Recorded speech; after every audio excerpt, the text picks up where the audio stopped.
আজকে আমরা সমাধান করব একাদশ শ্রেণীর ব্যাংক সমন্বয় বিবরণী অধ্যায়ের যে তোহা অ্যান্ড সন্স এর অঙ্কটি, যেটি কুমিল্লা বোর্ড 2023 সালে আসছিল। তো আমরা এই ব্যাংক সমন্বয় বিবরণীর অঙ্কটির প্রথমে আমরা ক প্রশ্নটি দেখি। কি বলা আছে? নগদান বইতে লিপিবদ্ধ হয়নি এমন লেনদেনের পরিমাণ নির্ণয় করো। নগদান বইতে লিপিবদ্ধ হয়নি। সাধারণত নগদান বই বলতে আমাদের কাছে যে বই থাকে, আমাদের ব্যবসা প্রতিষ্ঠানে যে বইটি থাকে আমাদের কাছে, সেটি হচ্ছে নগদান বই। আর এই বইতে লেখা হয়নি তার মানে হচ্ছে সাধারণত চেক যেগুলো আছে এইগুলো নগদান বইতে লেখা হয়।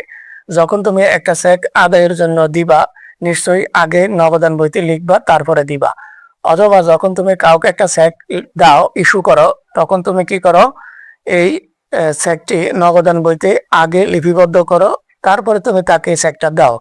তার মানে এই চেক আদায়ের জন্য জমা অথবা চেক ইস্যু, এই লেনদেনগুলো নগদান বইতে আমরা লিখি।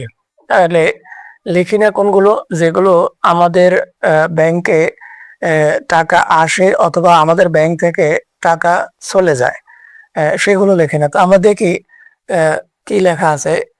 প্রথমে 1 নাম্বারটি ইস্যুকৃত চেক, যেটা একটু আগে বলছি আমরা কাউকে চেক ইস্যু করার সময় সেটি আগে নগদান বইতে লিখি। তাহলে আমার এটি প্রয়োজন নাই। আমাদের প্রয়োজন হচ্ছে যেগুলো আমরা নগদান বইতে লিপিবদ্ধ হয় না বা যেগুলো আমরা নগদান বইতে লিপিবদ্ধ করি না। এরপরে দুই নাম্বারটি বলা আছে দুইটি চেক আদায়ের জন্য ব্যাংকে জমা দেওয়া হয়েছে। একই কথা, যখন আমরা চেক আদায়ের জন্য ব্যাংকে জমা দেই আমরা নগদান বইতে লিখি, তারপরে জমা দেই। এবার আসো ব্যাংক 3 নাম্বার, ব্যাংক কর্তৃক প্রাপ্য হিসাবের অর্থ আদায়। তাহলে যা নগদানভুক্ত হয়নি, এখানে সরাসরি বলা আছে যে নগদানভুক্ত হয়নি। ব্যাংক একটি প্রাপ্য হিসাবের অর্থ, আমার একটি প্রাপ্য হিসাবের অর্থ আদায় করছে, যেটি নগদান বইতে লেখা হয়নি, আমরা এটি লিখবো। এই একটি পাইলাম। এরপরে 4 নাম্বারটি দেখো, ব্যাংক বিনিয়োগের সুদ আদায় করেছে। ব্যাংক যখন বিনিয়োগের সুদ আদায় করে কিন্তু নগদান বইতে লিপিবদ্ধ হয়নি, এটিও সরাসরি বলা আছে যে নগদান বইতে লিপিবদ্ধ হয়নি। যদি সরাসরি বলা নাও থাকতো, সবসময় যে বলা থাকবে তা কিন্তু না। যদি শেষে এরকম বলা নাও থাকে যে নগদান বইতে লেখা হয়নি, আমরা বুঝে নিতে হবে এটি নগদান বইতে লেখা হয়নি। কারণ হচ্ছে যখন ব্যাংক কোনো অর্থ আদায় করে, বিনিয়োগের সুদ আদায় করে, লভ্যাংশ আদায় করে, অথবা আমরা একটু আগে দেখছি যে প্রাপ্য হিসাবের অর্থ আদায় করে, অথবা প্রাপ্য বিলের টাকা আদায় করে, ব্যাংক যেটি আদায় করুক না কেন সেটি ব্যাংকেই লেখা আছে। আমি কিন্তু জানি না, আমরা জানার জন্যই তো এই অঙ্কটি সমাধান করি।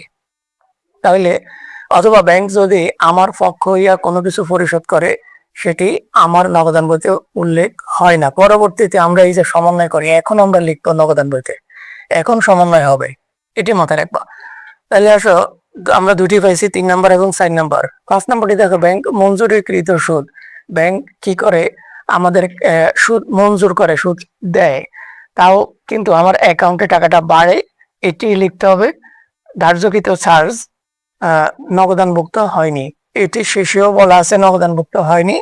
অথবা আমরা বুঝে নিব, যখন ব্যাংক সুদ মঞ্জুর করে ব্যাংক অ্যাকাউন্টে টাকা বাড়াই যায়, আর যখন ব্যাংক চার্জ ধার্য করে তার মানে অ্যাকাউন্ট থেকে কেটে নিয়ে যায়, যেগুলো নগদান বইতে এখনো লিপিবদ্ধ হয়নি। তাহলে আমরা কয়টি পাইলাম? 3টি, 3, 4 এবং 5। অর্থাৎ ব্যাংক কর্তৃক প্রাপ্য হিসাবের অর্থ আদায়, ব্যাংক বিনিয়োগের সুদ আদায় করেছে, এবং ব্যাংক মঞ্জুরিকৃত সুদ ও ধার্যকৃত চার্জ। আমরা একটি ঘর করে রাখছি ক এর জন্য, নগদান বইতে লিপিবদ্ধ হয়নি এমন লেনদেনের পরিমাণ, তারিখ বিবরণ, টাকা টাকা।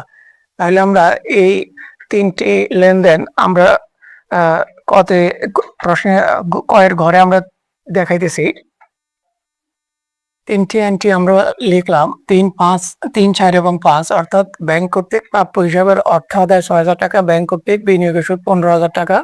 এবং 5 নম্বর, এখানে একটি লাইন হলেও দুটি এন্ট্রি সাধারণত, একটি হচ্ছে মঞ্জুরিকৃত সুদ, আরেকটি হচ্ছে ধার্যকৃত চার্জ। তো আমরা দেখাইলাম যে টোটাল যোগ করে 24,100 টাকা হচ্ছে এই নগদান বইতে লিপিবদ্ধ হয়নি এমন লেনদেন।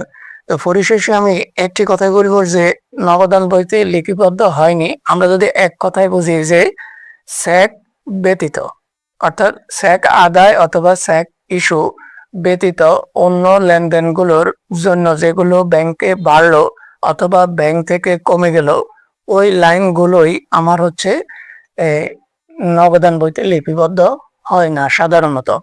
কারণ আমরা সবসময় যদি শর্টকাট ফলো করি যে এখানে প্রশ্নের শেষে লেখা থাকবে নগদান বইতে লিপিবদ্ধ হয়নি, দেখা গেল কোনো লাইন যদি লেখে নাই তাহলে তো তুমি সেটি বাদ দিয়ে দিতে পারো, সম্ভাবনা থাকে।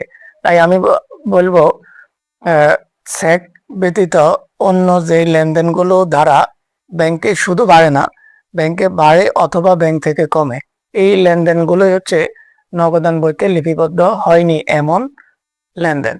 আরেকটি কথা বলি, সেটি হচ্ছে এই লেখাগুলো হোয়াইট বোর্ডের কারণে লেখাগুলো একটু ছোট হওয়াতে মোবাইলটি যদি তুমি ল্যান্ডস্কেপ করে দেখো তাহলে লেখাগুলো স্পষ্টভাবে দেখা যায়। ঠিক আছে, এই পর্যন্তই, আমরা পরবর্তীতে চলে যাব খ প্রশ্নে।